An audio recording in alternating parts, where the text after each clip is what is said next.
check. I see me on 3. Check these. Oh, there we go. 1, 2. On 4. 1, 2. 1, 2. 1, 2. I always like to do the method man when I check the mic. Moving on your left. Moving on your left. They're probably gonna be like, "How come every podcast he's drinking something? How come this white boy be singing Method Man?" Yeah, man. So you got to tell me though. Are we live? Whatever. We're live. All right, live and. Hey, there's such a thing as too much head. I want to know. So I listened to this. I listened to your first spiel, right? It was like 14 minutes or whatever. You're talking about that. It was more like a test run. Yeah, no, it was great though. But you said get my feet wet. You said something that struck me, and now we're in Stone Mountain, and I live on this side of Stone Mountain. People are like, "Oh, you live in Stone Mountain?" I'm like, "No, I don't live in Stone Mountain. I live in Stone Mountain." You know what I mean? But no, it's blue collar. It's mixed. I love it here. There are more languages spoken per capita in Clarkston than anywhere else in the country. They call it Little Ellis Well, let me Island. tell you what happens when I tell people where I live. When I say, they say, "Where you live?" Stone Mountain. "Oh, I know Stone Mountain." I say, "No, I live in downtown Stone Mountain." I was like, "Yeah, I'm probably not coming to see you." And I understand why. I found the history out. This was like headquarters for KKK. Who? Ku Klux Klan. I thought it was the Cuckoo Clan. Maybe Cuckoo. The Cuckoo Clan ain't nothing to fuck with. The remix. Oh, fuck.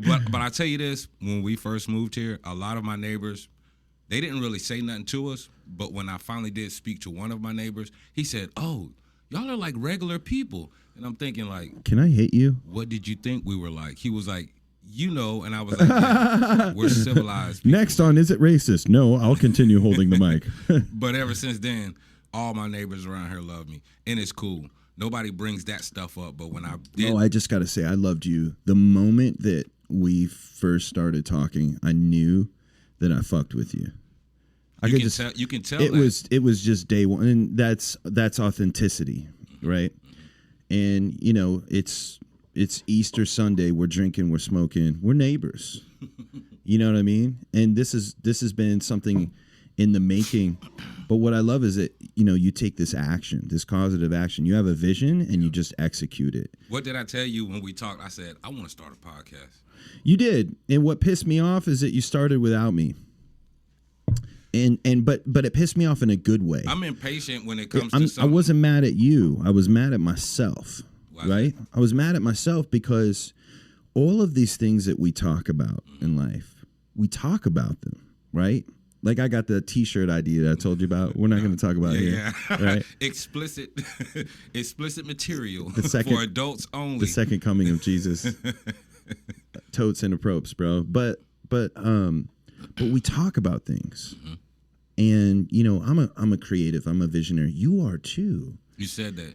You're a creative and a visionary too, right? But you're also a man of action. You came out your mama's vagina just ready to rock. I can't help it. I'm a Capricorn.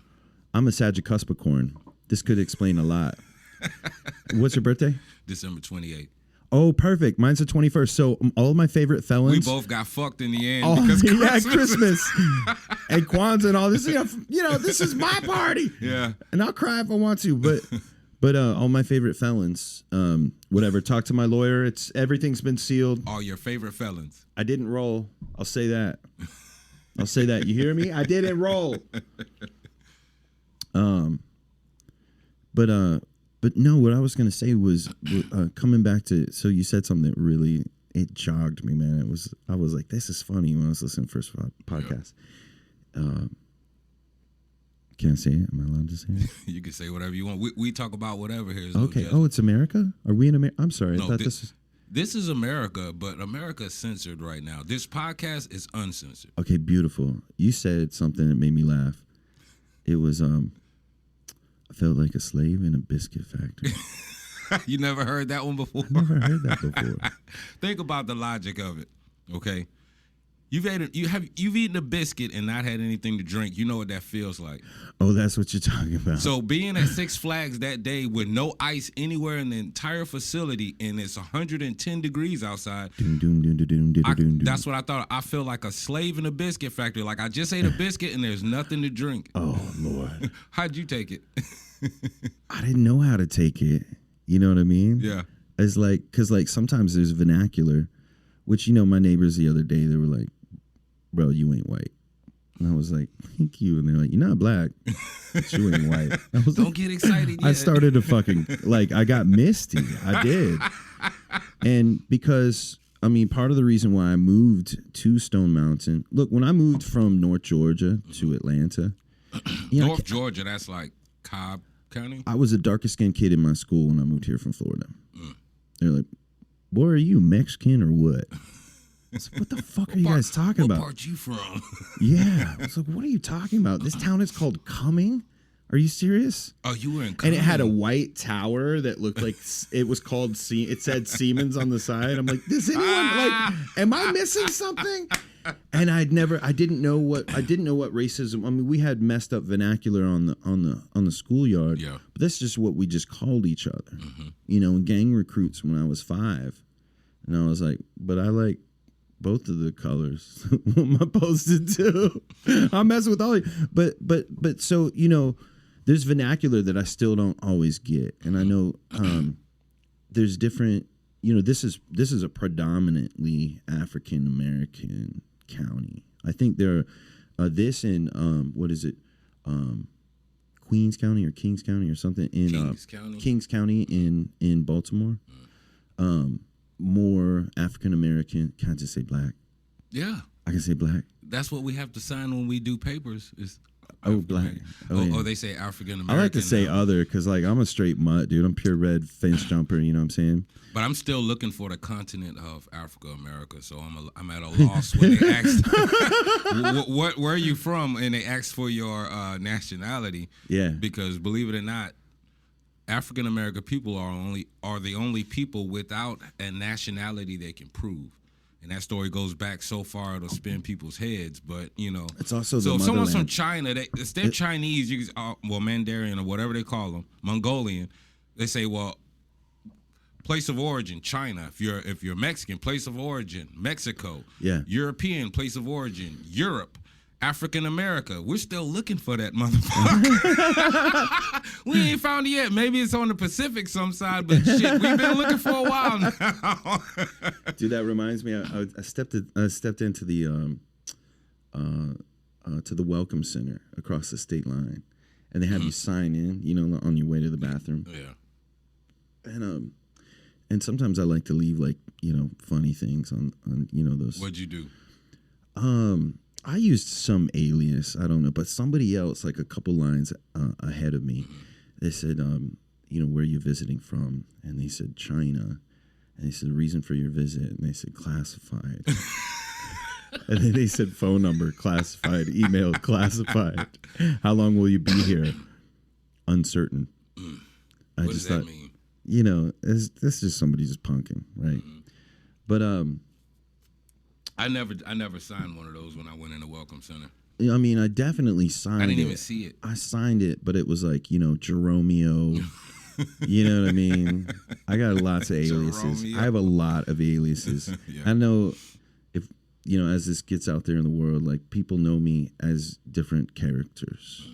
You know what I mean? And you know this too. We've worn many different hats. Yeah. You know, as men, which, you know, you've got kids, right? Yeah. Yeah, so I'm actually in my second trimester right now, and I'm freaking out because I don't know who the daddy is. I called 1-800-BABY DADDY. What did they say? Oh man, I ended up hanging up, but it was like, yes, hello, and thank you for calling 1-800-BABY DADDY. If you be needing to know who the baby daddy is, please press 1. Otherwise, please hang up. And I was like, oh shit. Oh. And so, you know. Been working out, been doing plank. I told you about plank. You know how to this plank, by the way, you do this. You're like kind of prayer, and then your elbows are down. And you're extended like this, but you're lifted up from the ground. Actually, your shoulders are above, I believe. Yeah, your shoulders are just above your elbows. Yeah. and I've been doing it, and I've been going hard in the paint, bro. I know exactly how hard it is because this old guy showed me. He's like, if you could do a push-up like this, then you're strong. And he had me, all right, I had to get down in push-up position. My legs were kind of spread out, but I had to put my hands like this and lift myself off the ground and do push-ups like that. Yeah. Man, you're using your entire core, everything. You're using every muscle up in here to hold yourself up. So when you said planking, I could imagine the pain you were in. Well, I got friends that have been up the road, right? Yeah. And some that are still there. And for doing, dumb stuff, right? It only takes one time of doing something dumb, right? And I believe that's why they call it one time, right? Yeah. Right? Because it only takes one time. One time and you're done. So I think I visited that facility before, and I'll never go back again. I've stayed a short time. They offered an extended stay, but I opted out, And what's crazy is actually when I was young and dumb, and I was, returning to just this is just history. I'm not ashamed of who I am. Yeah. You know what I mean? But when I was young and dumb, I was dumb enough to consider, actually, in lieu of paying my debt to society, I was dumb enough to consider the military. Now, respect to anyone that goes down that road, right? I actually, my father, my grandfather, wanted to go to the military. I wanted to, considering what my options were. My father was like, hell, and my dad was in the military for over 20 years. Air Force. Respect. Drill sergeant. Respect. Imagine my childhood. Saturdays, white glove inspections. You had work detail every day, but on the weekends, you knew there was going to be some kind of special treat he had set aside for us to where you were not going to get a lot of time outside to ride your bikes. This is back when kids rode their bikes and traveled and explored the woods and built forts and stuff. Yeah. That was my era. And when work detail was over, you were allowed to go play, but by dark, you had to be home. So you built for it. So you put solar up. Built. I bet you would have been my homeboy too. You'd have been like, "Come on, Jeremy, I'm gonna lift your weak ass up." You would have lifted my weak ass up because I couldn't climb. Yeah. You know what I mean? And there was the song like, first is the worst, second is the best. We did third stuff is like the nerd in the whole U.S. And it was always me. I'm like, guys, can you help pull me? But I had two older brothers. Yeah. And I had my dad, mad respect to my dad. He was a bodybuilder. If you couldn't already tell by this physique, my dad was Mr. Central Florida. And I was super happy. I was proud of him. Even when he placed you were third a chubby place. Kid? When he placed third place, I was called the short round one. I wasn't always chubby, but the thing is, my dad wasn't always around. Oh. You know what I mean? I got to hang with him on the weekends. You know what I mean? Yeah. Every other weekend, and it was a gut wrenching type experience. What do you mean? But I didn't have What do you mean? What do I mean? Gut wrenching. I mean, come on! Like, this is a 55-minute hour. Like, you gonna, like we gonna get Goodwill Hunting in here?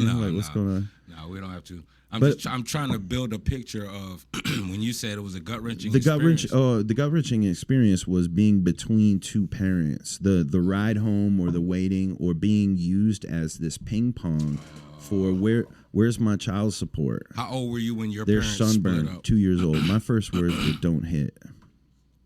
Wow, that's not good. And I remember saying it too. And then I didn't speak for a couple of years, actually. And then when I did, I spoke in full sentences with a speech impediment. It affected you. It affected you then. Big time, my guy. And so I ended up I had speech class, special ed, and gifted. You think all of that came from those episodes when you were younger? I think everything comes from episodes when we're younger. I think that 90% of our lives are default and not design. They're subconscious. Everything that we're doing. You know what I mean? How we interact, our posture, or the way. Think of how you drive a car. You're not thinking about driving the car. You've just been driving a damn car so damn long, it's right? Second nature. Yeah. And so when you're a kid, you learn how to relate. You learn how you are loved and appreciated. You find out your identity. Your subconscious is 90% developed by the time you're 7 years old. You learn how to adapt. You learn how to adapt. to any situation you're To any in. situation. Because a traumatic situation like that as a kid will teach you maladaptive you gotta coping learn strategies. quick because you want to keep everything cool and calm, and you're hoping nothing pops off. And even as a kid, you have enough intelligence to know when the situation's changed between your parents or whoever you're with. You can feel that tension because I've been through Kids it are a as lot like kid, dogs. You know, they can feel the pheromones changing in the air. They know when mom's feeling some. Parents don't think about how what they're doing is going to affect that kid. Don't. When they and grow I see up. my friends doing what they do the best that they can, right? Because none of us are experts at being a parent. Our parents weren't experts. And their parents weren't experts. And you're in the thick of it. You're in it every day, so you're unconscious, right? Mm-hmm. And so sometimes I see my friends with their kids, and I'm like, they're doing their damn best, man. And they're doing better than their parents did. I know for a fact. I know. We had a hard time. How old are you? We're like, bro. We're the same age. Wait, do I have to call you sir, or do you have to call me sir? What year were you born? 78. I have to call you sir. Oh shit! What year were you born? 79. That's a year apart. You're It doesn't a even year matter. and a week older than me. Therefore, I have to say sir. Oh hell no! Do you know what the saying root shit. word of sir is? What? It's a long story, but Do we have time? We have to break this up into 20-minute segments. Due to the last podcast, it What took happened? me 5 hours to export this son of a bitch. You got to talk to my guy. I got a guy for everything. You do? I do have a guy for everything. You Okay. kidding me? I forgot what we were I just got a talking white guy about. for everything, black guy for everything, Asian guy for everything, Native American, Yeah. special needs guys. You need guys? I got guys. You got You need guys? guys with special needs? We got those guys too. You made me miss what was I even talking? I think that's the point, though. Yeah. Is just to keep popping. Keep popping What were you talking and about? watch the time. Hold on. What were you talking about? I'm trying to think. You knocked me off of what I was thinking about. Oh, Mexicans. Am I right? That's so fucked up. Mexican. I'm going to hell for that.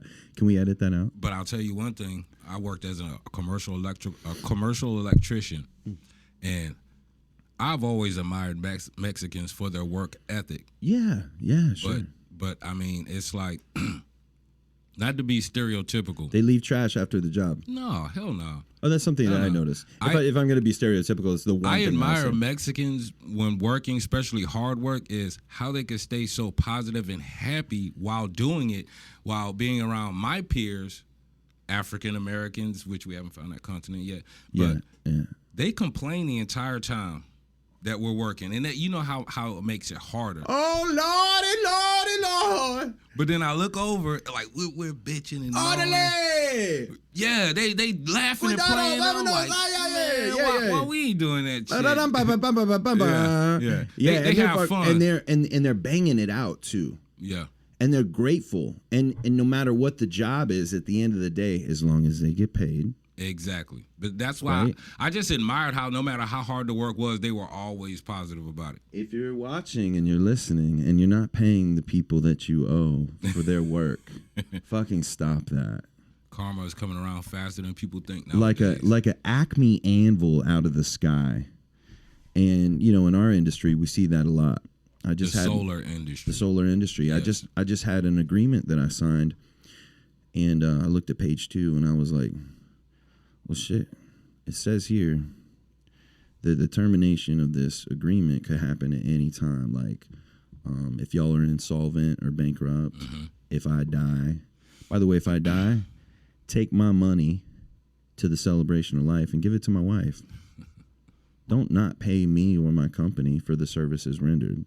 You know what I mean? Also, if the company dies, this is a big thing too. Oh, yeah. So we ended up changing the paperwork to where the agreement said, no matter what, we're going to pay you. All right, that's cool. Because I need to pay my people no matter what. Exactly. That's how business works. And I'll tell you another way that business works. There's a major corporation that, can I say it?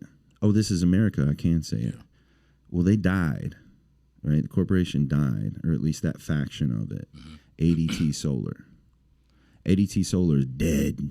As dead as disco. I think you told it's as me dead that. as Shaft, as Chef from Who South was the Park. predecessor of ADT Solar? Sun Pro. Where did they get all of their contracts from?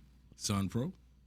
Yeah, so SunPro actually was turning themselves into a broker mill, and I suffered the pain of watching this company beef itself up on these. I've seen it on a smaller scale. And we're gonna take a. Where are we at with time? We can take a quick break now. Let me take it from the top. From the top. Maslow's hierarchy of needs. Wait till I get my money right. So homeboy got his money right, and then he went cuckoo, right? But it wasn't just that; it was the ego building, right? I think that's what happened to Buddy, right? And he might have been unstable before then. His ego got bigger than him. Yeah, and that happens, right? I've seen it. I've seen it. I've done it. I've seen it in business. Where he who rides the pony must someday fall, right? Yeah. I think people forget that no matter how high up or how well you're doing, you should always know that at any point in time, all of this can be gone. So don't really identify with it like this is what makes me who I am, because it will crush you when it's gone. I used to own a tattoo shop back in 2013. I had the shop for a while. Everybody knew me as Mo the Tattoo Man. When I had to shut that shop. I didn't know you. Well, you didn't know me. You're right. I'm somebody. You are somebody. Bro, I lived in the area, bro. You ain't invite me, man. That's crazy because I'm white. And no, I never did any advertising. Ever. You're like none of those crazy white boys from Stone Mountain. A lot of my clients were white. Some of my best clients were white. Yeah. Some of my best clients who spent the most money with me and had no complaints about anything were white. And they would bring friends from out of town to come get tattoos. I would question the so integrity you can't say that. And intention of anyone. I'm going to put this on silent. Yeah. Oh, that's crazy. Look at what she just texted. Okay, go. Scrub that. But I would question anyone's integrity and intention that would complain about anything that you did. Because I just know. I mean, I pulled up and I could tell y'all a little hippie over here, right? We are. But you got your shit together. I mean, we are. This is when you said garage, by the way, the studio, by the way, live and direct from Mo's garage, doing the Stone Mountain stomp, you know? But when you said garage, I did not imagine you didn't mention any of these assortments of tools, or as we call them, toys, as we get older, right? Yeah. Some of the bigger toys are on the other side. I don't know what the hell you're capable of, but it's a lot. And I imagine anything. Did you take a look in there while you were gone? Yeah, praying over Easter dinner, and I love that they offered it to me. Yeah. And I might just have some, but can I just say I can't eat no Jiffy cornbread, man. My wife, y'all got me fucked up. If you think I'm gonna eat some Jiffy, and by the way, if she found out, she would be mad. The restaurants of epic notoriety. Shout out to my wife. She's the reason why I look like I'm in my second trimester. The best restaurant in Atlanta, greater metro Atlanta area is in my kitchen. So she needs to see this. So fuck with me, dog. All right, I definitely will. Through. She's feeding you well. And I'll show you my solar Now, if system. you were really skinny, I'd be worried. Like, she's not feeding well. Yeah. Like some kind of bad habits or no, she feeds me really. In fact, she's out of town. She's in Florida with her mom and whole family, and they're going to the beach and stuff. Wow. But dude, she set me up, man. She made me these breakfast burritos. Yeah. I smashed all but one before she even left town. And salad in a jar, which is really cool for guys like you and me that are out on the road. You just make your salad, you put the dressing on it, and then you just turn that thing over, boom, and it's ready. Oh, I gotta try that. You can put anything you want. You should come over. You should have one, bro. You should come over. You have one. Yeah. And then a lentil soup, you know. And she left a frozen pizza, and I smashed it in her absence. I ate all that pizza last night, but it was leg day, and I pushed through. But did you save something to eat until she gets back, or you ate everything? Bro, there's this thing called the consumption monster. It's what I like to call it, right? Consumption monster. Yeah. Things that bring us pleasure, right? What brings you pleasure in life? Honestly? Yeah. No, lie to me. I'm not going to lie to you. I know that. Just say it. God damn. Hey. Creating. You know why you see all of that stuff out here is because what makes me happy is to be able to come out here and just make something. Yeah. Just make something out of nothing, just to create something and say, I made it. And then I can go in the house and I'm good. And I can go to work for the entire week and not worry. But if in my free time, I'm not able to just build or create something, I'm a very irritable person. I'm not good on vacation. My wife will tell you. After 3 days, she's like, yeah, you're kind of ruining. I'm like, I'm really ready to go. Yeah. Yeah. So like good salesmen are 1 in 100 people. Yep. You know what I mean? I know you're one because you knock doors. No. Nobody knocks doors anymore. Hold on, Everybody's digital. Hold on. Yeah, I knock doors. Yeah, I make phone calls. I've heard you on the phone actually live knocking the door, and I'm like, he's good. Bro, I'm just saying hi. You were on the phone with me, and you were talking to a customer at the same time. I was like, he's good. I'm just saying hi. That's all I'm doing. I'm doing the same thing as when I was a little kid and I'd walk up to a stranger and it's the way I listened to you approach that customer. They couldn't do anything but say, this dude's cool. You can't be a dick to somebody that just knocked on your door and said, hey, how you doing? I'm doing good. And then in the South, you're supposed to toss it back to me. And how you doing? Fat and happy. You got to laugh, right? Come on, there. you got to laugh, right? Yeah. So I just broke the ice and, hey, listen, this is what we're doing down the street, man. Mm-hmm. Reason why I knocked on your door is real simple. Your house is getting crushed by the sun on the back of the roof. Mm-hmm. Good news is HOA just allowed this. You know what I mean? It's a big deal. Yeah, and that's exactly what you said, too. And it's a big deal, you know? And also what's a big deal is I'm a homeowner. Mm-hmm. You know, I don't have children, but I'm a family man. Yeah. Right? I've got a lot of kids that I look out for and protect and nurture. Yeah. You know, I'm uncle to a lot of kids, right? And so, but my legacy is making a difference in people's lives with just a little bit of joy. So part of my creative energy is just by interacting with people and making them smile. And that probably made their day. I try to. Because you never know, man. Just you that knock one on little somebody's episode, door. they're probably like, that dude was funny. Yeah, man. You the knock dude on from somebody's earlier came with the solo. He was real funny. Yeah, dude. Yeah, and I wasn't. Because you was like, all right, cool. Hey, you want to trade trucks? And the guy starts laughing. Oh, yeah. Oh, he had a Dodge Ram. Yeah. But it wasn't like your Dodge Ram. Oh, okay. It wasn't like mine? It didn't have the Cummins, no. But it was fly. Well, nobody's going to have that on there because I made that here.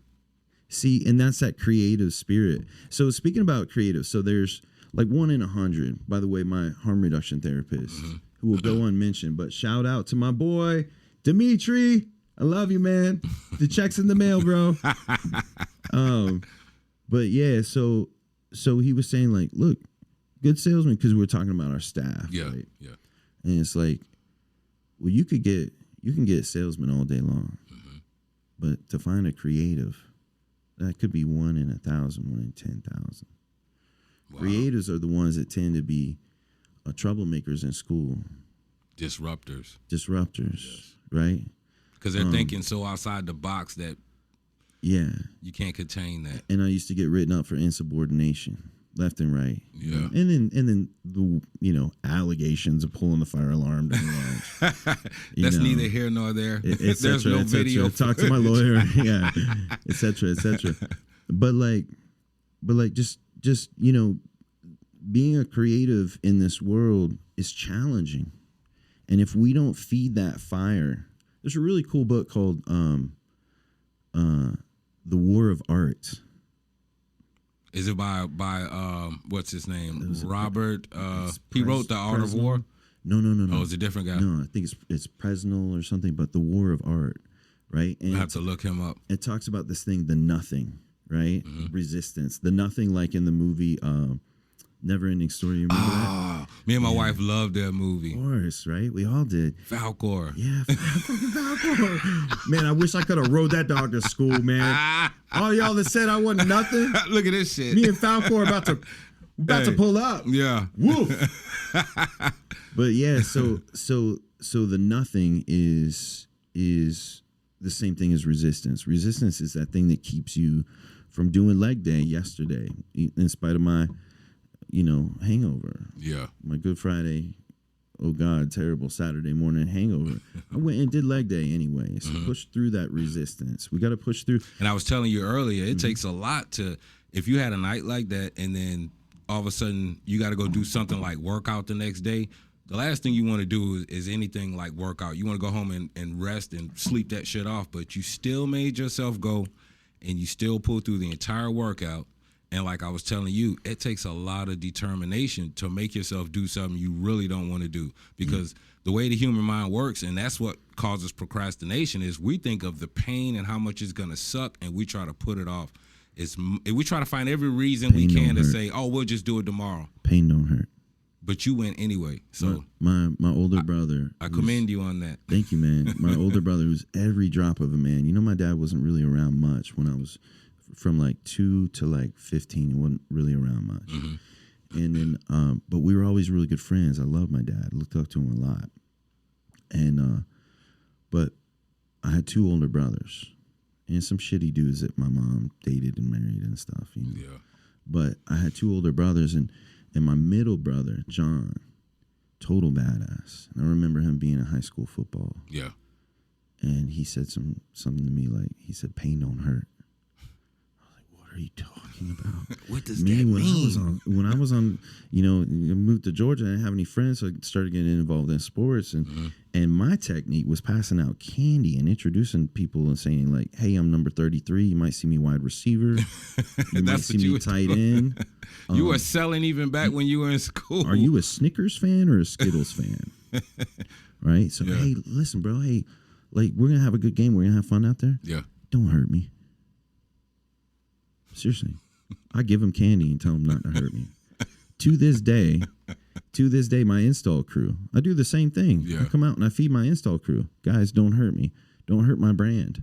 Exactly. Don't hurt my reputation. Don't be up there smoking cigarettes, cussing each other out. And playing music and talking about what you did last night so loud music. The next door neighbor can hear. I want to hear music. Yeah. Y'all should be jamming because I want the neighbors to know what is all that racket. Because when I knock on the door, they're hearing some da-da-da-da-da-da-da-da. You know what I mean? Yeah. And it's like, hey, you see what we're doing? No, what the hell? Y'all making all that noise? Everybody's laughing, smiling, having a good time. I saw you brought them pizza. Yeah. Bring some of that joy over here. Pizza. Come get some pizza. And so I want to spread that love because, look, man, life is just a party and parties aren't meant to last. Yeah. You know what I mean? Yeah. We should have fun while we do whatever it is that we do. But speaking to that creative thing, I just got a piano. Oh, really? Yeah. A real piano? It's changed my life. A real piano or a keyboard? A real piano. The keyboard, I couldn't figure out all the buttons and shit. You know what I mean? This real piano. And, you know, not the best in music. I'm not claiming to be, you know, I've thrown away more good songs than most people have written. The point is that you express yourself. The point is that it doesn't matter. Bro, it doesn't matter how many people listen to this. You're right, because I'm going to do it We're going to do it regardless. anyways. And I'm loving this, by the way. And you know what else? This is going to be around forever. Forever. Yeah. Forever. As long as there's power and internet and people have devices, which they always will, somewhere in the future they're going to look and be like, hey, look at these guys' video. And they'll be watching it. It's like documenting a portion of your life that will always be around, and someone can always see you. So then if this is going to be around forever, I have a few confessions I want to make. Uh-oh. There are 2 notable people in American history that I have met. I've met many. I've met some of my heroes. Michael Jackson came to my daycare center when I was 5 years old. You met Michael Jackson? And I dissed him to his face. You regret it now? No, not in the slightest. Why? It was fun. And it was humbling because I didn't believe it was him. So you thought it was a... Yeah, because everybody was faking. You remember Silver Spoons, Ricky Schroeder, that rich kid? I always wanted that race car bet. And he had a train going through the house. I was like, what the hell? Silver Spoon came on, then after that, Facts of Life came on. Oh, yeah. You take the good, you take the bad, you take what's left, and then you have... But Alfonso, the token black neighbor, I'd just seen this episode. So everybody was faking that Thriller thing. And then he comes to my daycare center in Orlando the night that he's performing or whatever. And I'm not sure if he was like recruiting or, fishing. But anyways, everybody else got... I don't think Mike was doing it. You don't think? Okay. No. All right. Well, some of the stuff they say in the tabloids, I don't believe. I'm just going to bridge this story with him and Ice Cube. Ice Cube was there too? No. Ice Cube came to my house and filmed Bad Boys 2. Ice Cube, Are you serious? Stop playing. I want to apologize publicly to Ice Cube. I did not mean to kick dirt on your really nice sneakers, bro. And that Instagram thing was just a joke, bro. And I'm sorry that I meant to leave you with that Playboy magazine. But I just was scared from your security guard. And plus, Kevin Hart kind of indicated that I probably should get the hell off the set. But you were parked in my parking space and filming in front of my house. So, you know, it's just jokes, bro. Respect. Wow. You met some amazing people, I see. Met a few. I got to meet you, dude. You called me and I just was like, oh my God.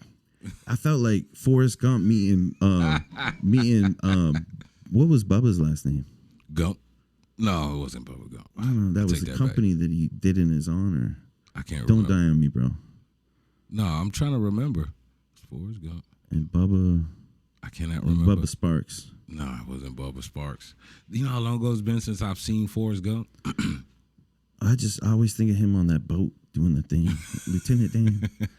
Oh, sorry I ruined your Black Panther But what that tells party. you is you don't have to be a genius to be successful if your heart's in the right place and your determination is in the right place. Yeah. Even Forrest Gump became a millionaire. Yeah. Because he had his focus set. Yeah. And guess what else? He did it because he just felt like, you know why he became successful? Because he wasn't doing it personally for himself. He was doing it for somebody else. And when you do stuff like that in service of other people, you can't help but good things come to you. But at the same time, when you're a very selfish person and you're doing things only for your gain. Why you look me in my eyes when you say that? I'm not talking about you. No, I'm hearing it. I'm just playing. I'm remembering something that happened to me not too long ago, and I watched this man destroy his entire company over greed. I watched him destroy people's lives that worked for him in this company. Yeah. And not have any feelings at all when it was all over and it was right around Christmas time. And I found myself, even though I didn't have a lot of money, I was sending money to each one of these people through Cash App saying, you know, I know it ain't a lot. And it wasn't my responsibility. I was hired on as a subcontractor. It was your responsibility. Business to business, but it was your responsibility. The thing is, in Listen, solar. Hold on. Screw solar. Screw everything else. You are your brother's keeper. Yeah, and that's what I felt like. I got to do something. And it is your responsibility. I just want to. Yeah. Folks, take care of each other. Don't be selfish. A real selfish person knows. If you want to be really selfish, do right by other people. Be generous. Give more. Yeah. Do the right thing when nobody's watching. I watched his entire life crumble. And for what? He walked away with what? He walked away. I'm gonna put it like this, and I can't prove it, but I know from conversations we have, he walked away with a whole lot of money. But the way he moved when he left with that money. What's a whole lot of money? Well, I can't be for sure, but I know. Give me a range. What I was doing, it had to be over $100,000, maybe $200,000. Can I just say something? Let me just say something. Yeah. There are honest salesmen in the solar industry. This guy was not. That are making homeowners happy every time they serve them. Mm-hmm. That are making 6 figures a month. What the fuck are you doing screwing anyone in the middle of literally this is a gold rush. The government is paying for 30%. Mm-hmm. You're getting a reduction of your tax liability of 30%. In some cases there's how much time we got? We're good. Okay. We're good. Okay. But solar is, I'm a conscious capitalist, right? So I want to think about what I'm doing because I've done wrong before. I know how to do wrong. We all know how to be evil and selfish and cut people off in traffic, right? Which sometimes with that Hemi, I'm not going to lie, bro. And some people get mad. They're like, you're next to the next red light? No, I got a Hemi. You in a Hyundai. Yeah. It ain't happening, bro. I got this. Skirt me, skirt. Plus, I don't like sitting at that, we're in Stone Mountain, bro. So, sometimes you don't want to sit at all these traffic lights. Why? Mm-hmm. There's this one girl come at me. Sometimes she's naked. Sometimes she's clothed. But she come up and she'll stand right in between the two lanes. And it's like pretty insistent. You know what I mean? And I'm a generous person. Yeah. Right? You're better than me. I'm going to tell you, I'm not cutting you off, but The people who stand at these lights with the signs, Yeah. I think they have a union association and they work in shifts because They they do. go. They do. I've seen them having a meeting at the gas station Yes. and it's like break, and they go to their Yes, they go to their assigned post, and you're not allowed to. Dude, this is so true. But yo, keep your eye out. There's a guy that's holding a sign. He's a brother. Yeah, Can I say brother? you can say brother. It's America. You're good. Because I'm an ally. I give you a pass, man. You good. Thank you, man. So, anyways, but he's holding a sign that says something about talent. Yeah. And my guy, dude, you're gonna love this. He expects like $1 a song. Sometimes I'll just put a dub on him. Yeah. You know what I mean? And just be like, go. But you can test him. He can imitate. He can imitate any rapper. Oh, really? And bro, I broke He's it good down. like that? Yeah. I was like, Kendrick, Andre. He can do it. Yeah. That's talent. And then CeeLo, ain't no passion. Oh, ain't no fashion. Have I lost my passion for the pen? You know, and then just like on and on and on. I'm like, Cuddy, he just does it, right? Mm-hmm.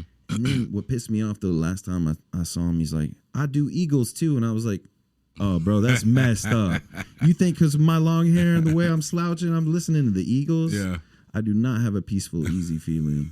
Y'all, if you're Eagles fans out there, or you're Ice Cube fans, or you're Michael Jackson fans, no disrespect. Ice Cube's got some good, West Side Connection. Mm-hmm. Yeah. Can't get enough of it. I can't say it. Well, they don't approach my truck. They rarely come up on mine. No, I'm going to tell you why. There's a technique to it. Because you know when you're at them lights, you know when you catch eye contact with them, you already know it's like, fuck, he sees me. Yeah. This is what I do. When they come walking and talking, I'm like this. I roll my window down, I'm like. You roll it down. I want them to see me say, don't do it, not today. Yeah. And they be like, okay, man. Yeah. Because it's like I look into their soul and I'm like. Yeah. Yeah.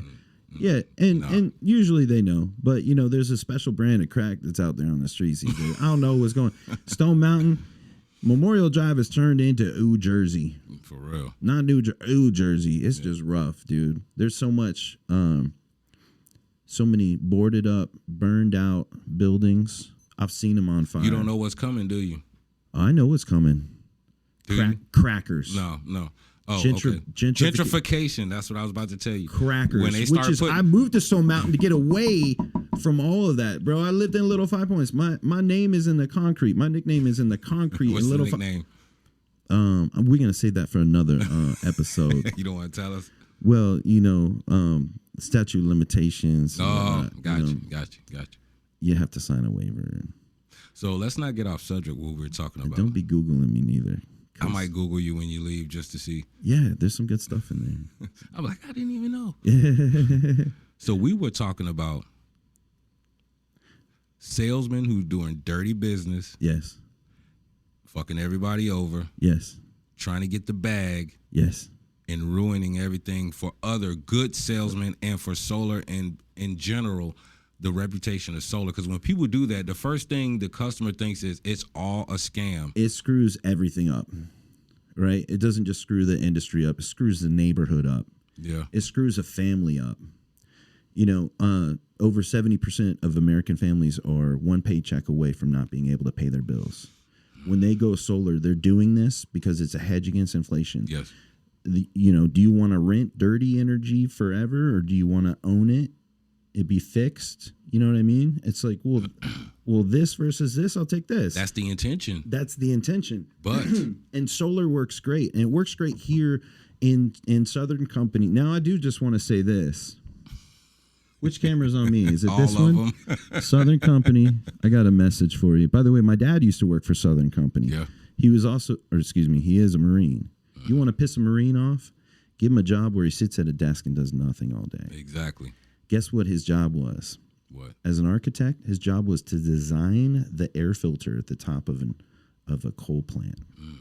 And they delayed the process for years. Why? You look at page 2. Those EPA fines, you and me pay those. We pay their fines.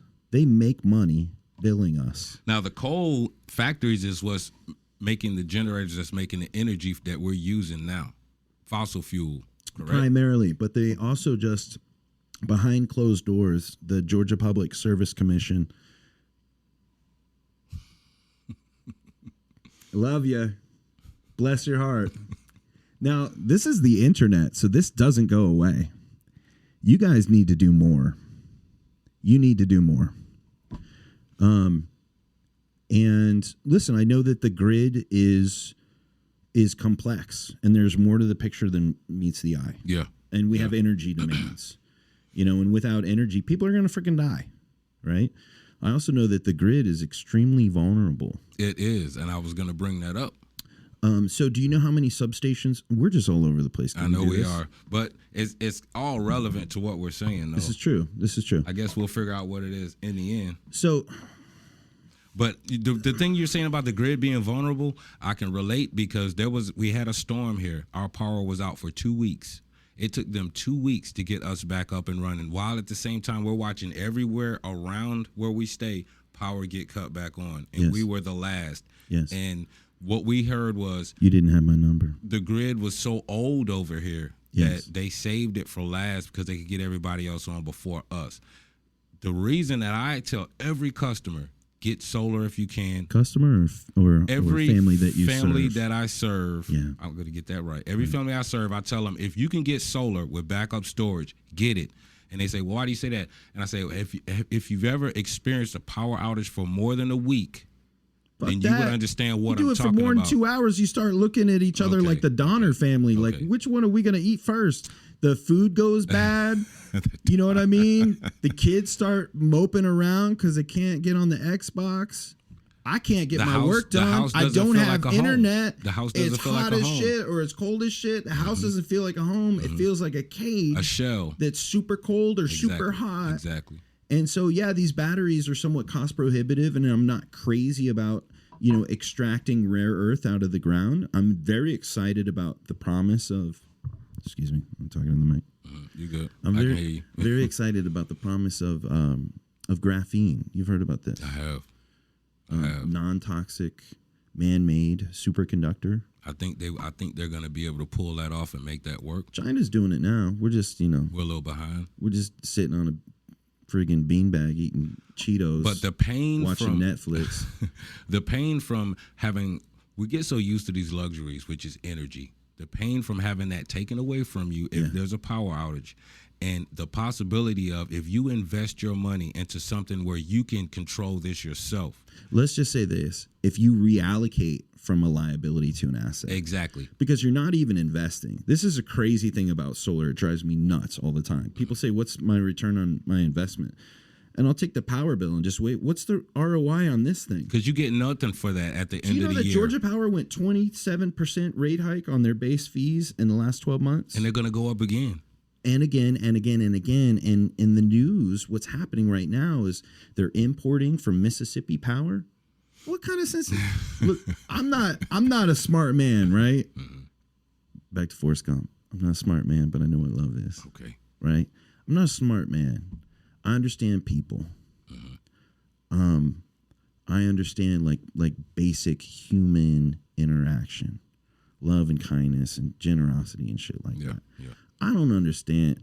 I can't do the work that you do. You're a beast. This is why I was saying, people that want the red line, the lowest price, dude, those guys need to take a hike. Yeah. Right? They don't understand what goes into it. They don't understand how much work goes into it. They don't understand that on the back end, you need to be able to afford to do a truck visit or a site visit. Yeah. Right? Whether or it's a truck roll for maintenance or repair. Yeah. Because this is construction. It's not if something goes wrong or needs to be fixed or attended to, rather. Mm-hmm. It's when. And generally speaking, that's going to happen. I mean, you do a good job, but you still got to go fix stuff. You did the best that you could, and there's faulty equipment, and you got to swap it out. And that happens what percentage would you say that happens?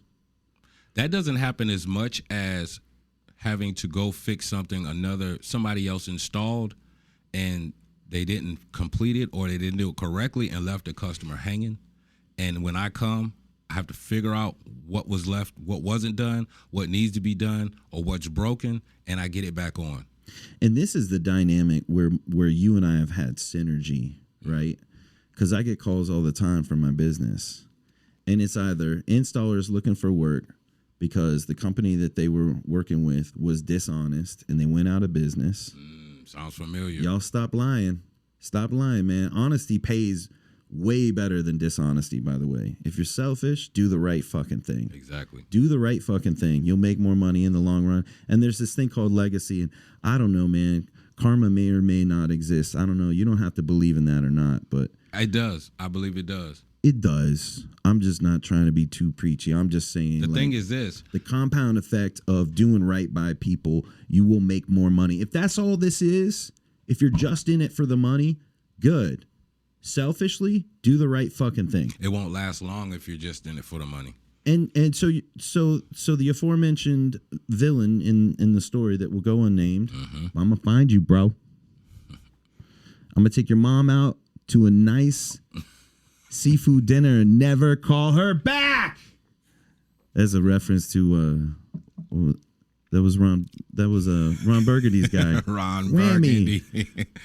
Baxter. Poor Baxter. This is what you love. Booted him right over the bridge. She's like, no. But yeah, like I watched things that he did that I man, it was in question. Like, it was an elderly lady. He sold her a system. He was so hype about it. Club his kneecaps. I had to talk to the lady. And I'm going to say that publicly, bro. If you screw over an old lady, I'm going to go talk to her, and then I'm going to go talk to you. And we're not going to talk very much. Anyway, end of the story is she canceled because she said, good. No one explained to me that this was the cost. And I said, well, did he not, go through everything with you? I was like, because I'm on my way to you now to install your system. She was like, no, he didn't explain this part. So that let me know. You rushed her through that contract on that visit. You had her sign. You didn't explain to her what just she was buying. It's the first step of the process. If you get denied, you hauled ass and processed that sale. And you got the cha-ching. And you know what I told her when I talked to her after that? I said, ma'am, I don't blame you. Yeah. I don't blame you. Yeah. It seems to me like your salesman wasn't thorough with explaining to you, and I don't think you should sign for something. This is not like a small sale. You're going to be paying on this for a while. And if you're not comfortable with it, don't do it. I'll turn around. It's fine. I'll live. But I would rather do that than have that lady locked into something, that he didn't explain it to her correctly. Yeah. And she already probably on a fixed income. Yeah. She's got to have to pay even more for that. Yeah. So the thing about the fixed income thing is, like, in other places where we get a fair shake in solar, like Florida or South Carolina, Texas, Maine, there's all these places where they have true net metering. And, bro, we don't even have to worry about costs. It's just my job is to lower your freaking payment. Yeah. But straight up, it's just a bill swap. We're going to put the power plant, the clean, renewable energy power plant's going to be on your house. And get this, I don't know if you know this. In Ohio, you can actually offset your gas. It's a deregulated state. Wow. You can offset your gas as well. So in Ohio, you can build a solar system for a grandma on a fixed income and say, Grandmama, look, I looked at your bills. They've been going up.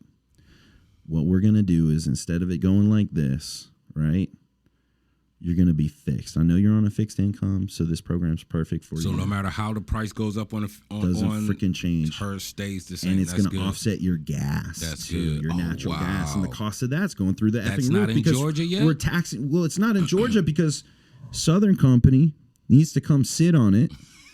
Southern Company's going to find you. Southern Company, I want you to sponsor this podcast. Now, I want to ask you something, and I've noticed this, and no one talks about this. I want to challenge the CEO of Southern Company to a duel, fist fight. Just, to an arm wrestling match. Oh, can we arm wrestle and you demonstrate for the viewers what was about to go down? Because I'm sub 6 foot. Yeah. You're like way sub 6 foot. Yeah, about 5'7". Oh, okay. You're like too short. I wish I was a little bit tall.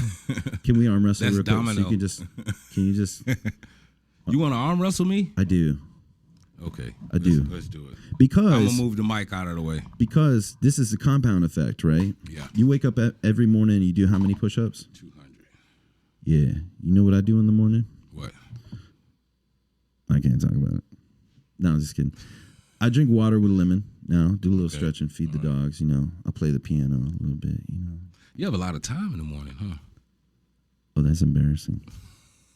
All right, let's go. Oh, hey, you know what just as an aside, that reminds me, a friend of mine just told me this the other day, and I really like it. He said, money without time is meaningless, and time without money is pointless. I heard that. I was listening to, who was I listening to? Oh, my goodness. Myron Gold. I've never heard of that name. You have to look Myron Gold up on YouTube. A lot of the things he says makes a lot of sense. Like you said, money with no time and time with no money. If you don't have that balance, neither one is worth it. Yeah, it's true, man. You can have all the money in the world, but like he was saying, if you're always on call, because no one's gonna pay you a lot of money, and they not own you. It's true. Okay, if you make over $200,000 a year, the company who pays you they're gonna call you 24 hours a day. You better pick that phone up because that's a lot of money. Or the families that you serve, or the exactly. Or the team that. Yeah, so what's the point of making $200,000 or more a year if you never get to enjoy it because you're always on call? Well, and when they call, you better come because we pay you $200,000 a year. We own you. Yeah. We own your time. Yeah. I would rather not make $200,000 a year and build my way organically to $200,000 a year using things that I love and whatever skills I have to where no one owns me, and then my time belongs to me because I can choose when I want to do something. I want to throw a spitball out there because selfishly I love you and I want you to be happy and successful. I want you to make way more than $200,000 a year, right? Yeah. And have all the time that you need, right? Mm-hmm. My prayer for you is that you be wildly successful, insanely prosperous, changing people's lives, being a catalyst, being a torchbearer for truth. Because you're a veritable badass, and we're about to show it. Watch this, y'all. It's going down. Ready? Oh, God, don't hurt me. On 3 or... 3, go. Is that all? Are you being nice right now? What's going on? Come on, let me hold the table. Oh. There it goes. Thank God that's over. That's my bad wrist. Okay. Oh, yeah, I saw a scar. I was like, he's going easy on me. Motorcycle accident. That one out there. Yeah. Yeah, just jerk, man. He takes a left turn on a red light. It's nighttime. I was just riding with it was maybe 8 of us. Yeah. I broke off to go home. I didn't realize. Where were you? Harrison, South Harrison. Oh, damn. I drive like an asshole in Harrison. And, man, the bike was way better than that. I had the Batwing, speakers, stereo, neon lights all around it. Yeah. I made my custom-made pipes on it. Everything was loud or whatever. I'm coming up the road. And it was loud. He couldn't hear it. No, I know he seen me because he kept inching up. And as I'm coming up, I'm like, he better not do it. It's like 11:30, 11:45 at night. Oh, man. So I start breaking it down, and as soon as I get to the intersection, he pulls in the intersection, stops. I hit the back brake. She's sliding. Then he just pulls off. I just missed him. But when that back wheel caught me and that bike were in the air. And when I landed, it was like this, and it crushed my wrist. I didn't realize I crushed my wrist. I went to work the next day. I just thought maybe it was swollen, but I couldn't lift anything with it. So by that weekend, I told my wife maybe 3 days, I said, something ain't right because the swelling hasn't gone down. She was like, go to the emergency room. And when the lady did the x-ray, she was like, when was this accident? I was like, it was 3 days ago. She was like, sir. She showed me, and I'm like, what the fuck? She's like, do you like puzzles?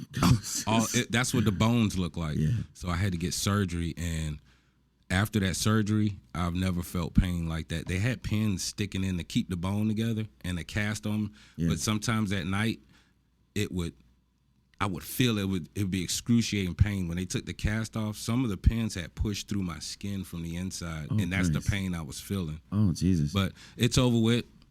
So how long ago was that? That was maybe about 6 months ago I got that cast off. Oh, dear God. It hasn't been a whole year. Oh, wow. Yeah, it hasn't been a whole year. Beasts. And you still just crushed me. I never quit working. Even when I had the sling, with the cast, I was still going to work. You're still humping. When I had panels. the cast and I had to lift the battery, I would put the cast on one side and just hi ho, hi ho.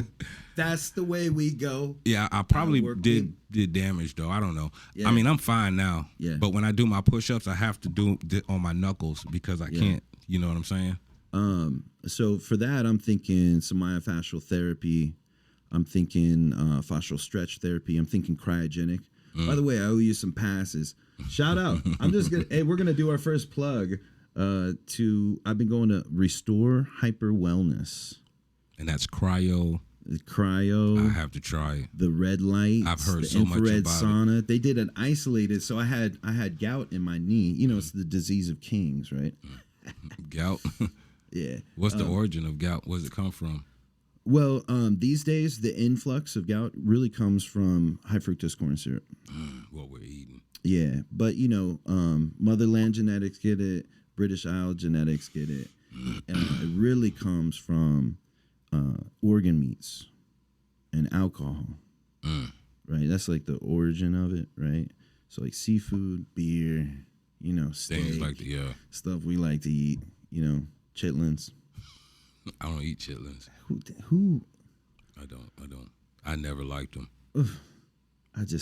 My family used to down south. They used to be like, you know, I can't do it.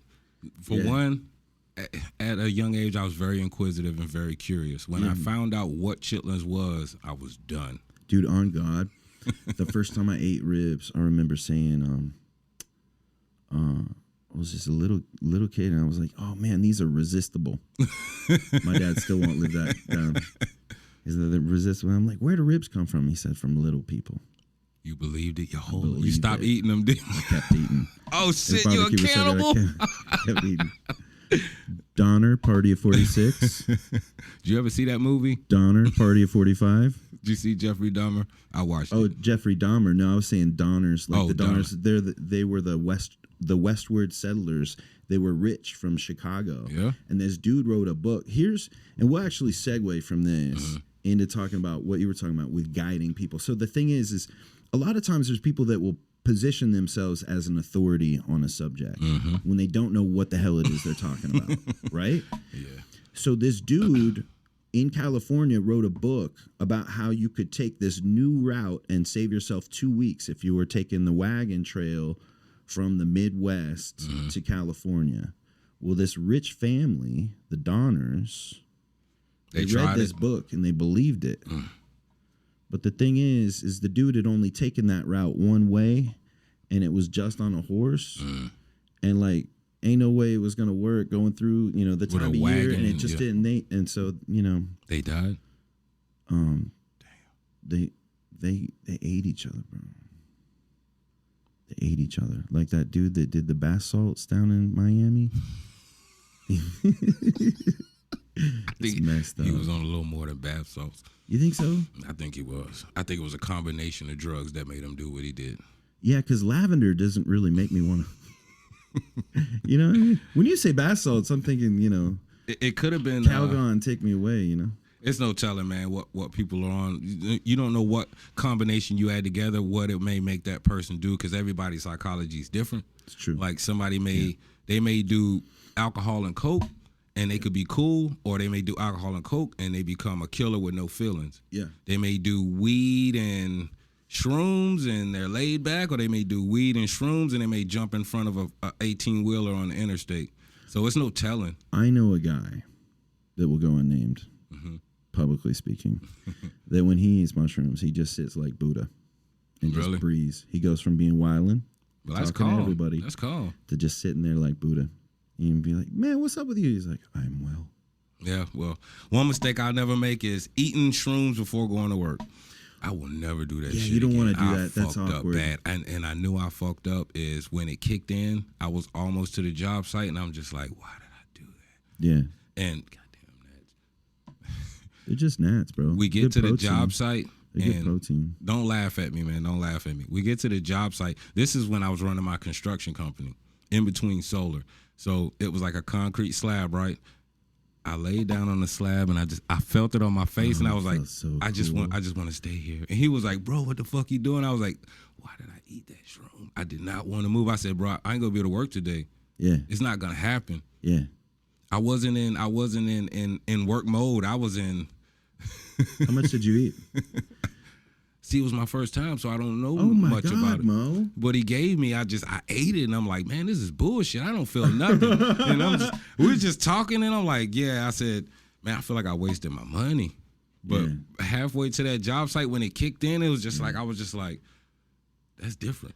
Yeah. I felt really just calm, and I don't know, man. I see why your dude did the Buddha thing, because when I got is me, by the way. I'll just say it. I didn't know if we were going to admit that we eat mushrooms here, but I get to the job site and I felt the floor, and I was just like, and I kind of just like laid my face, and he was like, "What you doing?" I was like, that was man. me after playing. I said, I just want to stay here. After playing Yeah. in my buddy's basement, that cold concrete floor, it was amazing. Well, anyway, but that was my first and last time. Won't do it again. Beautiful thing about mushrooms, by the way, microdosing mushrooms, incredible for neuroplasticity. Incredible. Neuroplasticity is important at our age. It certainly is. There are other things too. The root from the Congo. Iboga, which I don't recommend anyone do in a major dose, but small doses of that. I mean, look, there's a reason why all of these Silicon Valley guys are taking microdoses of psychedelics, because it helps them hyper-perform. They're tapping into something that they wouldn't normally tap into, and that's where that creativity you don't need to from. Squeegee your third eye or nothing, you know? I want to try ayahuasca.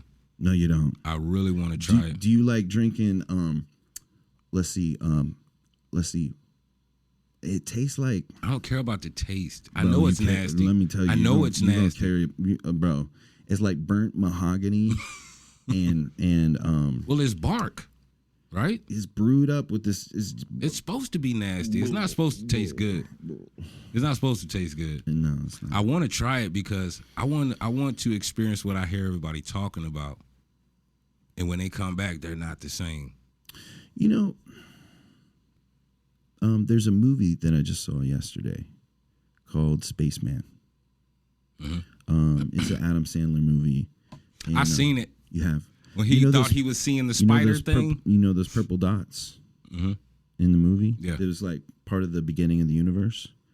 About 20 years ago, one of the times I took ayahuasca, I saw one of those purple dots. Yeah. And it stayed with me for 6 months.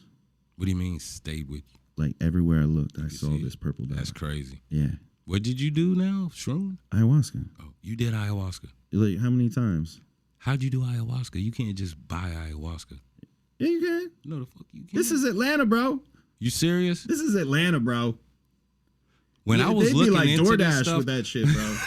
You can get your shaman. You can be like, can I get a shaman to pull up about 3:30? in an Uber. Yeah, he's trapping out You ready to do ayahuasca in an Uber. Are you serious though? I've always wanted to try it. They say you should do it with a priest or whatever they call shaman. it. Yeah, a shaman. You shouldn't do it by yourself because you have to be guided. Same thing with mushrooms. Like now, mind you, the microdose thing is different because you can just perform better, like 1/10 of a gram of mushrooms, right?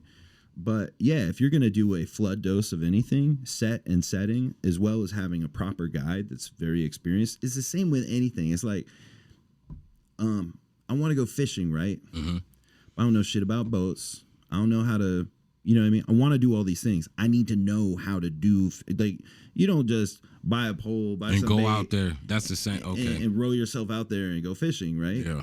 And this all comes back to Maslow's hierarchy of needs. And then, or should we stop? You want to take a break? I want to talk about Maslow's hierarchy of needs later. Let's come back on. Commercial break. Really? Sorry, that's a white people thing. REI. REI. Recreational equipment, something. It's a place where you can get like you can get these the new bikes or camping gear. I get a lot of my clothes there. Part of the reason why I get a lot of my clothes there is clothes aren't made very well anymore. No. Well, at REI, Well, they're not made for regular sized people anymore. That's true. Last time I went to Walmart to get a T-shirt, but I walked out of there cussing. Yeah. If you're not an extra large, yeah, which I am, if you haven't noticed. well, for somebody like me, it's not a good place. What are you, medium? Medium. Medium? I'm not a big fella. You don't need to be. I don't need to be. You pack a punch. Packing it. He took me down in arm wrestling earlier with his bad arm. With the bad arm, yeah. One thing I learned is being real big is not always good. No, in anything. A good point of that is, ADT Solar. They bought SunPro where you worked, where I worked, and I believed in that brand. It was a premium product at a premium price. ADT They started off as an alarm thing. ADT actually started off as, I think, a wire service, or something to do with like. I think they were like a Wells Fargo kind. Every time ADT knocked on my door, they were trying to sell me security. Now, ADT's biggest competition is ADT because they've got corporate, and then they've got these people that are authorized dealers. Oh, so they're their own worst competition. And what's fascinating is who sets brand, a company up like that? Check Idiots on Wall Street. Their brand is one of the most recognized in the world, right? That logo. When you see that logo, you know what it means. Exactly. They spell it out for you. Yeah. Right. It's also got some of the lowest customer satisfaction, and they specialize in mergers and acquisitions, aka murders and executions. It's effectively a chop shop. ADT right? is. Yeah. They did it to Ackerman. What do they do? They acquire companies and then either liquidate or show a loss and move on. And Is that what they did with Sunpro? Exactly. And so by very nature, corporations tend to be sociopathic, right? And they've got lawyers for it, all these agreements. So they pretty much get away with whatever they want, right? It's kind of like that show Suits. I was addicted to watching that show. I haven't seen it yet. Man, you got to watch Suits. Yeah. That when you're dealing with companies absorbing companies and doing stuff and having to go to court, and they know the loopholes to get out of it, to where you could try to sue me, but you ain't gonna get nothing. Yeah. But they've just made millions of dollars on that acquisition because they bought the company just to pretty much liquidate everything in the company and then find another company to invest in. Sure. But like vampires. Sunpro was a huge company. It was, and I was there when what I saw happening. It became a broker mill. Right. In sales, a broker mill is all about the volume. You don't really care if your staff is happy or not. You just recruit as many people as possible. It seems like a turn and burn type company. Let's burn them out till we get what we can, and when we're done, fuck it, they can go. Yeah. That's the guy I was telling you about, is what he did to his company. Yeah. It wasn't the size of Sunpro, but I seen it coming while he was doing it. Yeah. Because it was constantly sell. We got to get this. We have to get something on their roof so they can't cancel. And I'm thinking to myself, see, that's just messed up. Yeah. What are you doing to where we have to rush so much that you're worried about them canceling? If you're a good salesman, they should be happy. And most of the time when I got there, the what do you call it? It's not the client. Oh, the family that you serve. The family that we serve. Or the homeowner. The homeowner. That's not a customer. Okay. They usually were like, you know what? I don't think I want it anymore. Yeah. Buyer's remorse. Because it wasn't explained properly.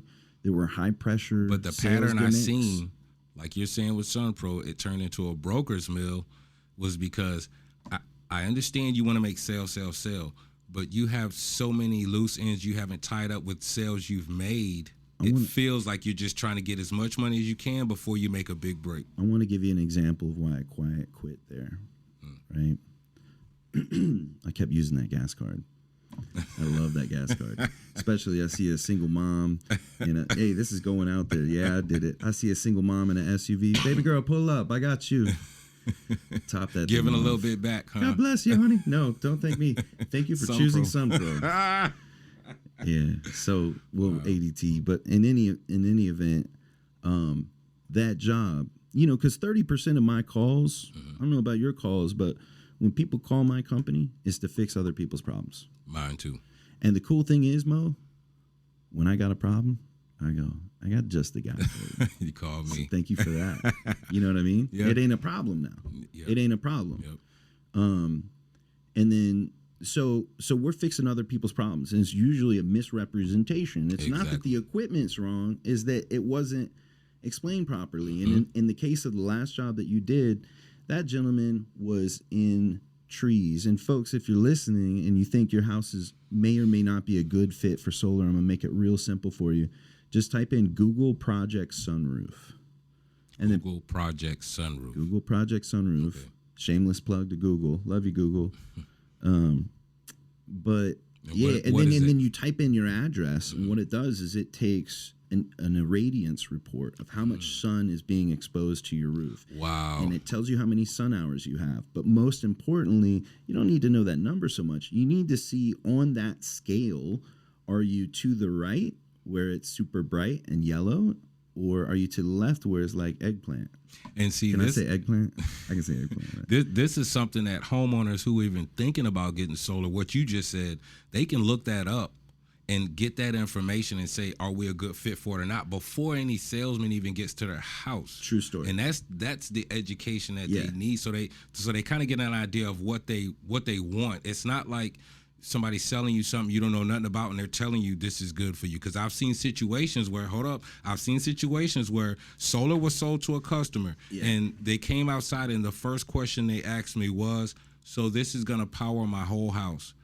And my answer is, as a professional installer, technician, and a business owner, is this is part of what you need to power your house.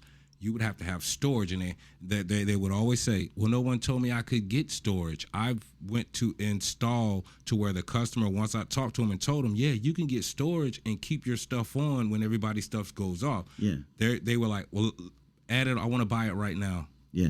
And I called the company I was selling for. I said, you guys are leaving a lot on the table. And he was like, what do you mean? I was like, well, this homeowner wants solar, but she wants storage too, but she didn't even know she could get it because your salesman didn't tell her it was an option. Well, look, the reality is about batteries, until we put graphene in batteries, until it's man-made and non-toxic, I'm not going to feel great about it. Yeah. And it's not going to be fair and affordable for all.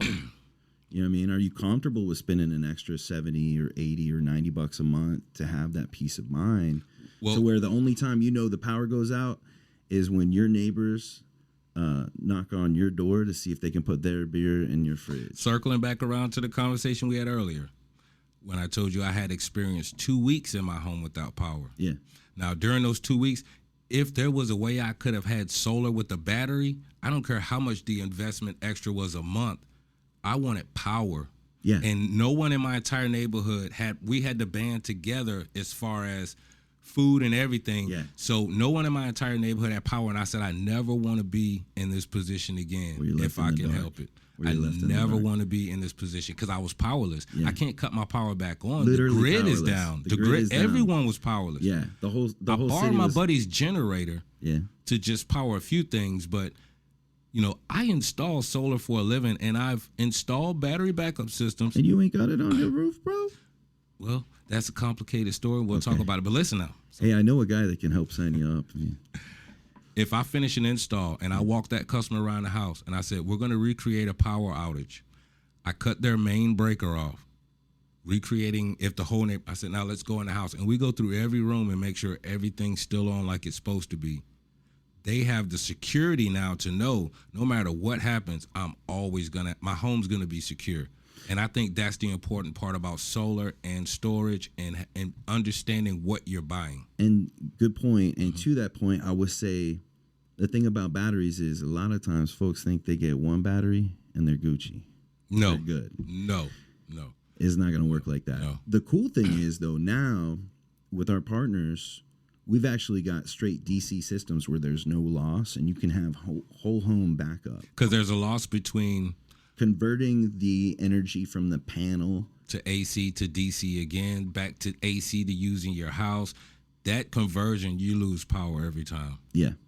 But DC to DC, then the AC, it will probably be you can optimize that a little better. And some of the newer systems, like I'm not being sponsored here, y'all, but Solar Edge, I've recently installed one of their new battery systems, and I was like, this is how they should be. Because I also do in-phase. Yeah. In-phase is good, but there are a lot of other moving parts to make sure your battery's going to communicate like it's supposed to. With this Solar Edge, it was just like, plug it up, I did the, recreate a power outage. Everything was good, but the time took me to put that in, and the time it would take me to do an in-phase and all the extra moving parts, and I'm not crapping on Enphase. They're a robust company. I want to crap on Enphase a little bit, me personally. But like you were saying, the DC to DC, then using it in your house is way more efficient. It's more efficient. And cost efficient as well. Yeah. And then, Enphase is great, right? I drank that Kool-Aid for a long time with SunPro, right? I drank Enphase, and I won customers' business because of Enphase. Mm-hmm. What I learned later on was truck visits, truck rolls, money. They cost more money, take more time. Guys got to go up on a ladder, take the panel off, do a remove and reset. Micro.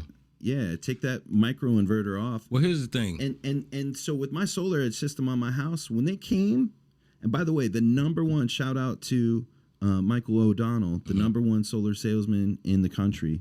He told me this. He said the reason why I like Solar Edge is because those in-phase microinverters, they get hot, they pop, they go wrong. They do have issues. If I need a truck visit for a Solar Edge, there's no ladder, there's no touching the panels.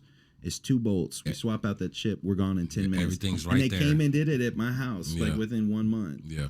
And it happened just like that. Was, oh my goodness, we spent more time chewing the fat than actually doing the job. Yeah, but another thing is this: like I've done a lot of Enphase, and I'm doing Solar Edge now, which is a little bit different. So there was a learning curve there, but most of these systems are all the same. They need the same things to work. There are pros and cons with both of them. Yeah, it's Pepsi versus Coke, right? It's Nike, Reebok, right? Yeah. But what I will say is that Solar Edge, as far as, because a lot of people nowadays, they want on off grid systems. When I say off grid, meaning everybody does, dude. With all the uncertainty and everything is crazy. But it was grid tied a lot in the beginning, but now people are looking like, well, just in case shit hits the fan, I need something that's going to be able to operate completely off grid. When shit hits the fan. When. Not just in case. Mm-hmm. Weather's changing. You know what I mean? We're in the South. We get crazy tornadoes. When hurricanes come through, that messes us up too. When snow comes, trees fall, you know, et cetera, et cetera. I don't know how many people died in Texas. That storm grid shut down. Yeah, that's bad, man. That's a lot of people that needed that, like dialysis, people that were on machines and stuff. Yeah. What can you do? Well, you know, a lot of times the thing is like, you know, people go solar for different reasons. Right? Whether it's to save money or they want some security. Save money, hedge against inflation, get the tax credit, you know, energy, home resilience. For me, living in a bunker in Stone Mountain, I want home resilience. Yeah. You know what I mean? Definitely. And for most folks, it's a financial decision. Where, you know, ideally we're doing our part for the grid, we're doing our part for the environment. Yeah. I want to be able to look at my kids and say I wasn't part of the problem. I'd be thinking survival. Hey, first off, survival. Can I sustain my family and not have to depend on somebody else to get up a pole and fix a wire so that all the food in my refrigerator won't go bad and my kids won't be sitting here looking at me crazy because it's hot as hell or it's cold as hell and my wife's looking at me like do something and I'm powerless because I can't control the grid, but I can control my grid. Yeah.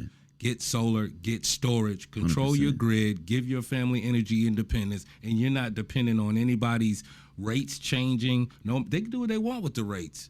I make my own. I'm a microgrid. I own my own power. A free man. Thank you.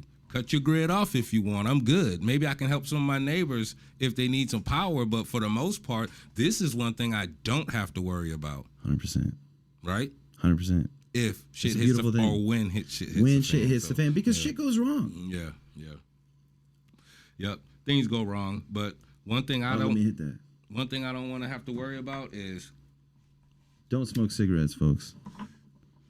I don't want to have to worry about feeding my family, and I don't have to worry about my family having to go without power and having to live like they're in a third world country. Not shitting on third world countries, but not shitting on Stone Mountain. Having them to have to live like we're behind in the times because we don't have power, because I didn't want to invest my money in something that I could own and keep, instead of giving my money away to an energy company and never seeing any returns from it. You can walk out of your house, if you have solar, you can walk out of your house and look back at your house and see where your money's going. I just want to say